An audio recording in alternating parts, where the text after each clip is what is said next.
சொல்றாங்க. சட்டமன்ற தேர்தலுக்கு நாம் தமிழர் கட்சி எப்படி தயாராகிறது?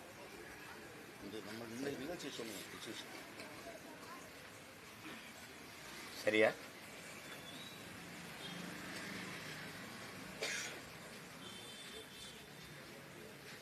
ஆயர்குல தலைவனும் முல்லை நில இறைவனுமான எங்கள் குல மூதாதை தமிழினத்தின் பேரிரை மாயோனுடைய அருள் புகழ் போற்றுகிற திருநாள் இன்று.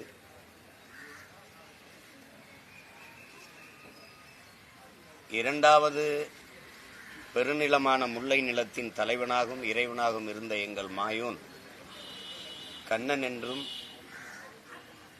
கிருஷ்ணன் கிருஷ்ண பரமாத்மாவென்றும் திருமால் பெருமாள் என்றும் அழைக்கப்பட்டு இந்த பெருநிலம் முழுமைக்கும் போற்றப்படுகிற பேரிரையாக இருப்பது தமிழினத்தின் மக்களுக்கு பெருமையும் சிறப்புமாகும். எங்களுடைய இரண்டாவது தாய் நிலத்தின் தலைவனும் இறைவனுமாய மாயோன் பெரும்புகளை அருள் புகழை போற்றுவதில் அவன் பிள்ளைகள் பெருமையடைகிறோம், மகிழ்கிறோம். அந்த இறையுடைய பேரருள் எம் இனம் தாண்டி இந்த நாடு தாண்டி உலகெங்கும் வாழ்கிற எல்லோருக்கும் கிடைக்க வேண்டுகிறோம்.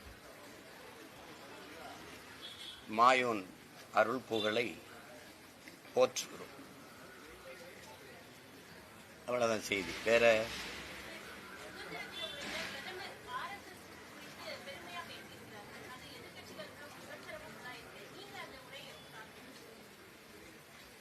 ஒரு ஆர்எஸ்எஸ்காரர் ஆர்எஸ்எஸ்ஐ பெருமையா பேசுறதுல வியப்பொன்று இல்லை. நாங்க பாக்குறது தங்கச்சி அண்ணனை பாருங்க, தற்சார்பு பொருளாதாரம் பேசுவது, எல்லாத்துக்கும் பிறநாட்டை சாரக்கூடாதுன்னு பேசுவது, விவசாயத்தை விட்டு கொடுக்க முடியாதுன்னு பேசுறது, குறிப்பா கால்நடை விவசாயிகள்னு பேசுறது, இதெல்லாம் கவனிப்பீங்கல்ல.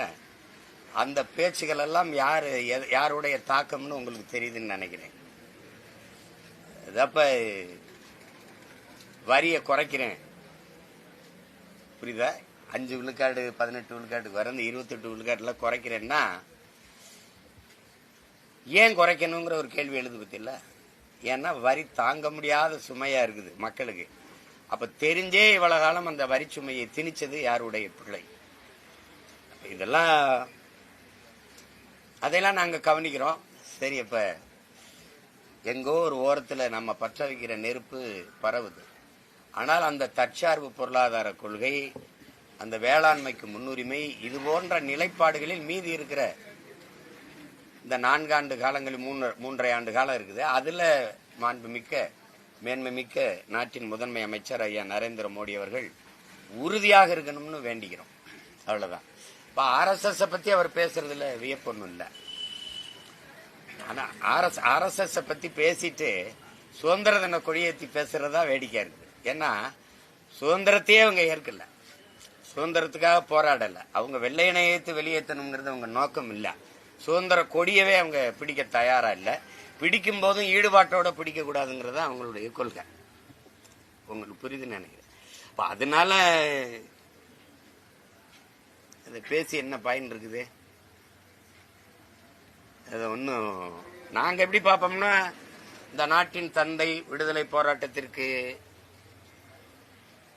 அரும்பாடு ஆற்றிய பெருமகனார், தேச தந்தைங்கிறோம், தேச பிதாலாம் அப்படிலாம் ஒன்னும் குறிப்பில்லைங்கிறாங்க சிலர்.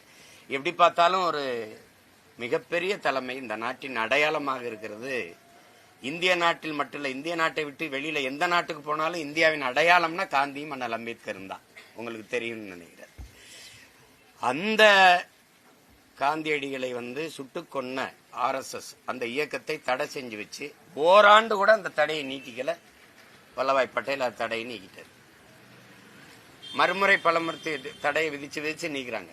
காந்தியை கொன்ன RSS இயக்கத்தை தடையை நீக்கின பெருமக்கள் ராஜீவ்காந்தியை கொண்டுட்டாங்கன்னு எங்கள் இயக்கத்தை 35 ஆண்டுகளா தடை விதிச்சு வச்சு எந்த நகர்வையும் தமிழின மக்களை இந்த நாட்டில் தடைனால இது இல்ல, எந்த நாட்டிலும் நாங்கள் சுதந்திரமாய் இயங்க முடியல. இடுப்புல இருக்கிற குழந்தை இல்ல, கையில இருக்கிற குழந்தை இல்ல, கருவுல இருக்கிற குழந்தையும் பயங்கரவாதியா பாக்குறான். அது ஒரு தேசியத்தின் மீது சுமத்தப்பட்ட ஒரு பெருத்த அவமானமாக இந்த தடையை தன்மானமிக்க தமிழ் பிள்ளைகள் பார்க்கிறோம். அதை உடைக்கத்தான் இந்த அரும்பாடாட்டிக்கிட்டு இருக்கோம். அது அவசியமற்றது. எங்களுக்கான அரசியல் விடுதலைக்கான நகர்வை செய்வதற்கு அது பெரிய இடையூறா இருக்குது. அது தகர்க்கணும். நாங்க அப்படிதான் பார்ப்போம். ஒப்பிட்டு பார்க்கும்போது காந்தி மரணம், இந்திரா காந்தி மரணத்தை பேச தயாராக இல்லாத இந்த நாடு, இந்த கட்சி, இந்த அதிகாரங்கள் ஐயா ராஜீவ்காந்தி மரணத்தை மட்டுமே பிடிச்சு தொங்குதுன்னா அதுல அரசியல் இல்லை. அதுல பேசினா பஞ்சாப் கொன்றுவான், ஒரு ஓட்டு விழாது. அது புரியுதுன்னு நினைக்கிறேன். RSS கோட்சேவுடைய விழாவை கொண்டாடுது, அதிகாரமே கொண்டாடுது. உங்களுக்கு தெரியுது, RSS உறுப்பினர்கள்லாம் காந்தி படத்தை செருப்பால் அடிக்கிற காட்சியெல்லாம் இருக்கு. வேணா உங்களுக்கு நான் அனுப்பி விடுறேன். வேணா அப்படி. ஆனா நாங்க இன்னைக்கு வரைக்கும் எங்க தலைவரோட படத்தை ஒட்ட முடியாது, பேச முடியாது. வலையொலியில வச்சா தடை விதிப்பாங்க, முகப்புல வச்சா பகிரி போன்றதுகளெல்லாம் தடை பண்ணி விட்டுருவாங்க. அந்த இறுக்கத்தை தகர்க்கத்தான் தமிழ் பிள்ளைகள் நாங்கள் போராடிட்டு. சட்டமன்ற தேர்தலில் தனிச்சு போட்டின்னு என்னமோ நான் இப்ப அறிவிக்கிற மாதிரி திமுகவுக்கு எதிரான ஓட்டுகள் தனிச்சு போட்டின்னு நான் இப்ப அறிவிக்கிறது. 2010ஆம் ஆண்டு மதுரையில நாம் தமிழருங்கிற ஒரு கட்சி இயக்கத்தை அரசியல் கட்சியாக மாற்றின போது நான் அறிவிச்சேன். இந்திய கட்சிகள் திராவிட கட்சிகளோடு எந்த காலத்திலையும் கூட்டு இல்லை. ஏன்னா இந்த கட்சிகளின் கொள்கை கோட்பாட்டுக்கு எதிராக தான் நாங்கள் ஒரு புதிய தத்துவத்தை வச்சு தனித்த பாதையில் பயணிக்க தொடங்குறோம். ஒவ்வொரு தேர்தலையும் நான் சொல்லிட்டு நின்றுட்டே இருக்கேன். ஆனா நீங்க ஒவ்வொரு தேர்தலையும் பேசிட்டே இருக்கிறீங்க. உங்களுக்கு வேற வேலை இல்ல, நிறைய நேரம் இருக்கு. எனக்கு நேரம் இல்ல, நிறைய வேலை இருக்கு. புரியுதானே? உங்களுக்கு வேலை இல்ல, நிறைய நேரம் இருக்கு. எனக்கு நிறைய வேலை இருக்கு, நேரம் இல்ல. அதனால திரும்ப திரும்ப அதை நீங்க கேட்கும்போது கோவம் வந்துருது. எத்தனை தடவைப்பா சொல்றது? எனக்கு ஒரே பொண்டாட்டி தான், எனக்கு ஒரே பொண்டாட்டி தான், எனக்கு ஒரே பொண்டாட்டி தான், எத்தனை தடவை சொல்றது? உங்க கிசு கிசுக்கு இல்லாம நான் நேரத்தை செலவழிக்கிறது வேற வேற.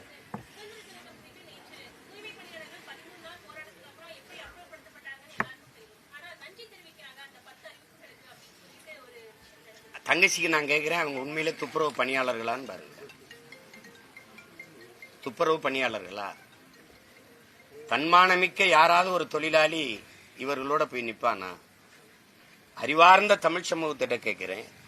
முதலாளிகளுக்கு உழைக்கும் மக்களை நீ கூலியா அனுப்பிட்டு தாரை வார்த்து கொடுத்துட்டு அந்த அமைப்பை, அது அதிமுகவுக்கும் மாற்றுக் கொள்கை இல்ல, திமுகவுக்கும் மாற்றுக் கொள்கை இல்ல. அவங்க 11 மண்டலத்தை கொடுத்தாங்க ஏற்கனவே அவங்க ஆட்சியில, மீதி இருக்கிறத கொடுத்தாங்க. ராம்கிங்கிற அந்த ஆந்திர மாநிலத்தினுடைய இந்த ஒய்எஸ்ஆர் காங்கிரசினுடைய பாராளுமன்ற உறுப்பினர், அவருக்கு தமிழ்நாட்டை சுத்தமா வச்சுக்கணும்னு எதுவும் வெங்கடாசலபதி கோயில்ல வேண்டுதலா தங்கச்சி ஒன்னும் இல்ல. அந்த முதலாளிக்கு கீழே நாங்க வேலை செய்ய போறோம். அவர் தன் கை காசை போட்டு எங்களுக்கு சம்பளம் கொடுப்பாரா, அரசு கொடுக்கிற காசுல இருந்து எங்களுக்கு கொடுப்பாரா? அரசு கொடுக்கிற காசை வாங்கி எனக்கு சம்பளம் கொடுக்கற நடுவுல ஒரு ஏஜென்ட் இருக்கு, ஒரு முகவர் இருக்கு. நீ என்ன வேலை பாக்குற? உனக்கு என்ன வேலை? அந்த வேலையை உன்னால செய்ய முடியாதுன்னா மாநகராட்சி எதுக்கு? அதுக்கு தேர்தல் எதுக்கு? ஊரக உள்ளாட்சிக்கு அதுக்கு ஒரு மேயர்னு ஒரு பொறுப்பு எதுக்கு? அதுக்கு ஒவ்வொரு பகுதிக்கும் மாமன்ற உறுப்பினர் எதுக்கு? எதுக்கு? அந்த காசு தெண்ட செலவு தானே.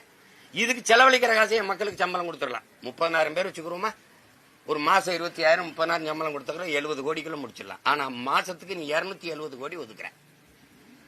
அதை வச்சு என்ன பண்ற? 5,000 கோடி வரி வருவாய் இருக்கு. அதுல அதை வச்சு என்ன பண்ற? மழை நீர் வழிந்து ஓடாது, கழிவு நீர் வெளியே வராது, எந்த சாலையும் சீரமைக்கப்படாது. இப்ப என்ன வேலை தான் மாநகராட்சி செய்யும்?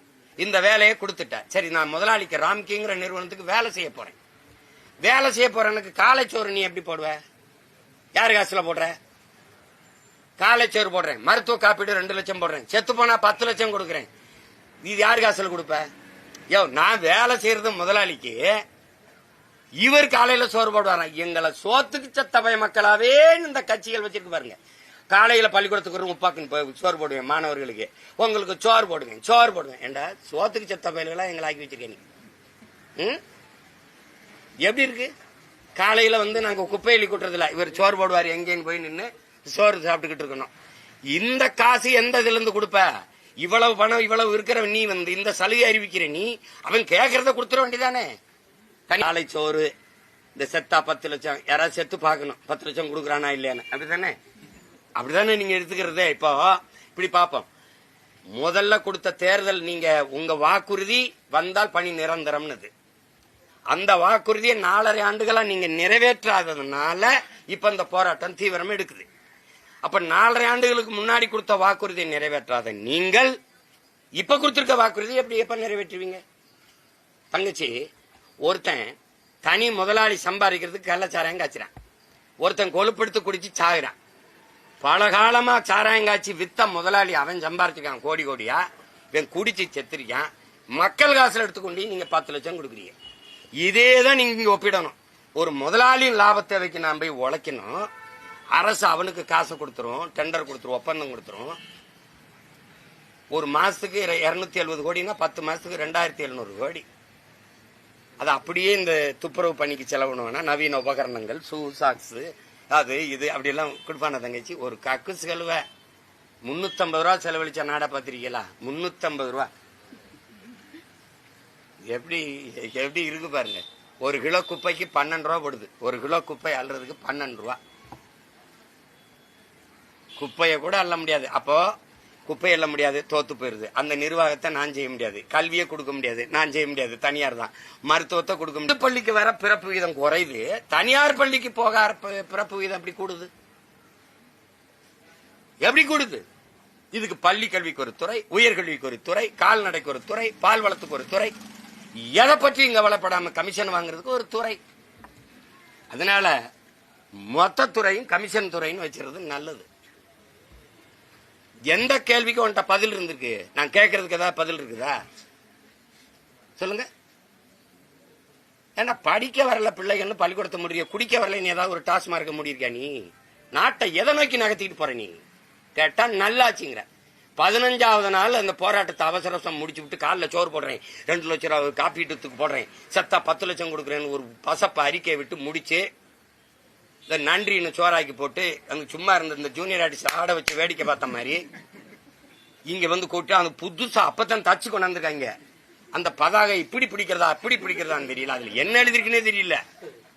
அது டைரக்ஷன் யார் தெரியுமில்ல? டைரக்ஷன் மேயர் தான் டைரக்ஷன். யார்கிட்டையும் அசிஸ்டன்ட் இருந்து கத்துக்கு வராதனால சரியா டைரக்ஷன் வரல. டைரக்ஷன் மேற்பார்வை இருக்காரு ஐயா சேகர் பாபு, அவருக்கு சுத்தமா தெரியல டைரக்ஷன். படம் பிளாப் ஆயிடுச்சு. எப்படி? அந்த கூலிங்காலி இந்த கூலிங்காலி 2 கூலியும் போச்சு. இது எப்படி? இது தங்கச்சி, இதெல்லாம் ஆட்சியாளனை குறை சொல்லி என்ன பயன் இருக்கு?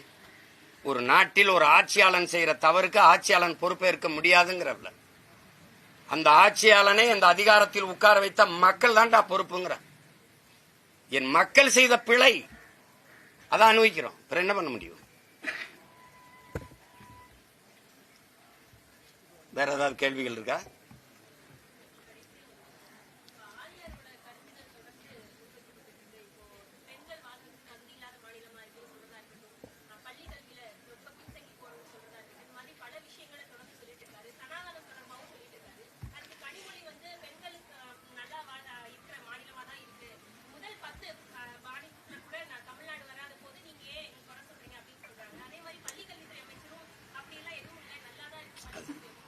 இல்ல, அதிகாரத்தில் இருக்க 2 பேரும் அப்படி கிள்ளி விளையாடுறதான தங்கச்சி. ஆளுநர் பெண்களுக்கு பாதுகாப்பு இல்லை, கல்வியில பின்தங்கி இருக்குன்னு சொல்றதுக்கு அவருக்கு என்ன தகுதி இருக்குங்கிறதா? நீங்க ஆட்சி செய்யற பிஜேபி ஆட்சி செய்யற மாநிலங்களில் பெண்களுக்கு, மணிப்பூர்ல என்ன நடந்தது? நடுச்சாலையில நிர்வாணமா பெண்ணை நடக்க வச்சு வன்புணர்வு செஞ்சு தீ வச்சு கொளுத்தனவங்க தானடா நீங்க. நீ என்ன வச்சுற? நீ எத்தனை ஆயிரம் பெண்களை நீங்க வன்புணர்வு குஜராத் மணிப்பூர்ல செஞ்சீங்க? எவ்வளவு படுகொலை செஞ்சீங்க? நீங்க ஆள்ற மாநிலங்கள்ல ஒரு தாழ்ந்த சாதிக்கார பையன் உயர்ந்த சாதி பெண்ணை காதல் கட்டி வச்சு அடிச்சு சித்திரவதை பண்ணி கொள்ற எத்தனை காட்சிகள்? சூவை நக்குங்கிறது, சூளை தண்ணி ஊத்தி குடிங்கிறது எவ்வளவு இழிவு பண்ணுவீங்க நீங்க. நீங்க மனித குல பகைவர்கள். நீங்க இந்த மாநிலத்தில் சொல்லுங்க, அது நாங்க பேசுறோம். அதே மாதிரி அம்மையார் கனிமொழி அவர்கள் பாதுகாப்பு உங்களுக்கு நீங்க பாராளுமன்ற உறுப்பினராக இருக்கீங்க, காவல்துறை எப்படி துப்பாக்கியோட வருது? எங்க அக்கா தங்கச்சிக்கு இருக்கா? அதான் பேச்சு. மனநலம் பாதிக்கப்பட்ட பெண்ணை வன்புணர்வு செஞ்சு கொலை செஞ்சானா இல்லையா? எத்தனை பச்சிளம் குழந்தைகள் வன்புணர்வுக்கு ஆளாக்கப்படுறாங்க? எவ்வளவு பெண்கள், எத்தனை, அதுவும் குறிப்பா வட இந்தியர்கள் எவ்வளவு படுகொலைகளை வன்புணர்வு கொலைகளை செய்யறாங்க. ஒரு நாள் உங்களுக்கு காணொலி, உங்களுக்கு தங்கச்சி உங்க அலைவெளியில் பள்ளிக்கூடத்துக்கு போற பிள்ளைய ஒரு வட இந்தியன் தோல்ல தூக்கிட்டு போறான். இந்த நிலைமை வர்றதுக்கு முன்னாடி எச்சரிச்சுக்கிறீங்கன்னு நம்ம பிள்ளைங்க போடுறாங்க. அப்ப அந்த நிலைமையில நாடை வச்சுக்கிட்டு நல்லா தான் இருக்குன்னா எப்படி இவங்க உதாரணம் சொல்றது எப்படி தெரியுமா? அதை பார், அந்த நாட்டை பார், இந்த மாநிலத்தை பார். ஏய், ஓட்டு உனக்கு அவன் போடலடா, ஓட்டு நாங்க போட்டிருக்கோம். அதுதானே முக்கியம். இங்க அந்த மாநிலத்தை பாருங்கள், இந்த மாநிலத்தை பாருங்கள். இவங்க ஒருவே குறை சொல்லி விளையாடுவாங்க கவனத்தை திருப்புறதுக்கு. அதுல நம்ம போய் RN ரவி சொல்றாரா, அதையும் ஏற்போம்.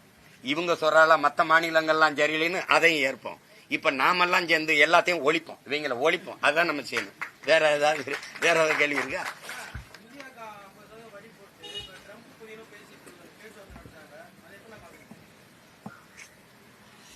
ஏதோ பொழுதுபோலன்னு 2 பேர் உட்காந்து பேசிட்டு இருக்கிறாங்க. அதை விடுங்க. அது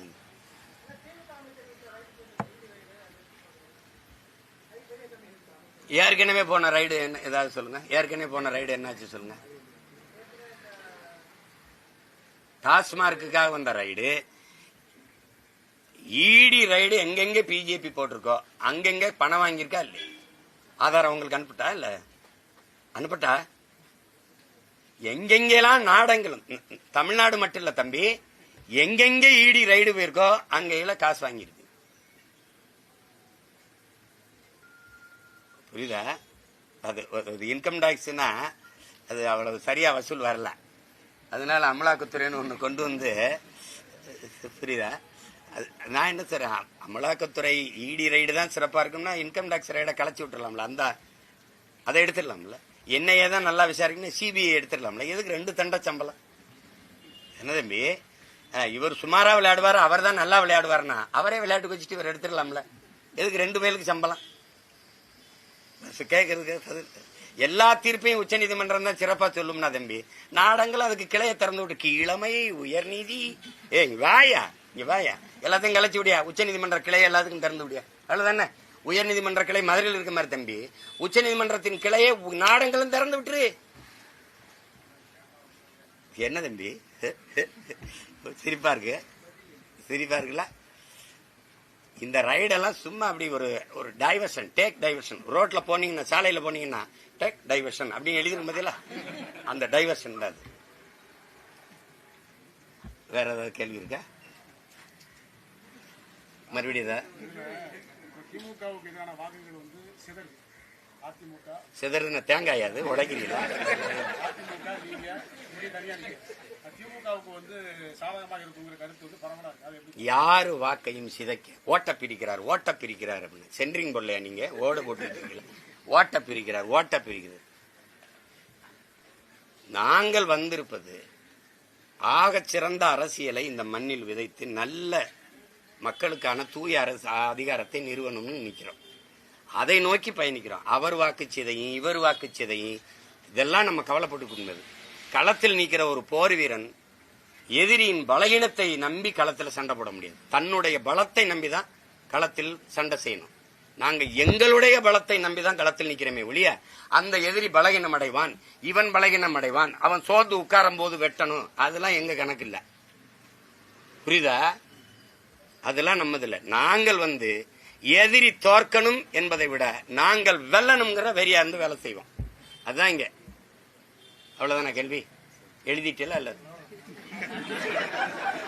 வேற ஏதாவது இருக்கா? நீ ஏன்டா குறுக்க எது